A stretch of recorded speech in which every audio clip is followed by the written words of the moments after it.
ನಿಮ್ಮ ಸಮಯ ಚೆನ್ನಾಗಿದ್ದರೆ ಶತ್ರುವು ಮಿತ್ರನಾಗುತ್ತಾನೆ.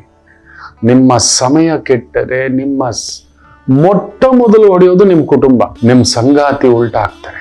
ನಿಮ್ಮ ಗಂಡನೇ ಅವನೇ ವಿಷ, ನಿಮ್ಮ ಹೆಂಡತಿ ಆಕೆಯೇ ವಿಷ.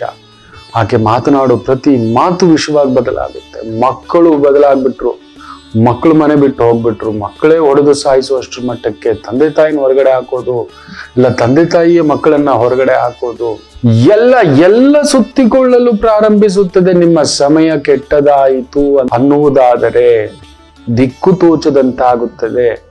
ಅದಕ್ಕೆ ದಶಾಭುಕ್ತಿಗಳು, ಯೋಗ, ಕರಣ ಇವೆಲ್ಲ ಸೇರಿರ್ತವೆ. ಅದಕ್ಕೆ ತಕ್ಕಂಥದ್ದೇ ಅಂತ ವ್ಯಕ್ತಿಗಳು ಬರ್ತಾರೆ, ಸೇರ್ಕೋತಾರೆ. ನೀವು ನಮ್ಮೂರು, ನಮಣ, ನೀವು ದೊಡ್ಡ ನೀವು ಅಯ್ಯೋ ನೀರು ಮಾವಾಳು ಸ್ವಾಮಿ, ನೀವು ನಮ್ಮೂರು, ನೀವು ಹಿಂಗೆಲ್ಲ ಮಾಡೋಲ್ಲ ನೀವು.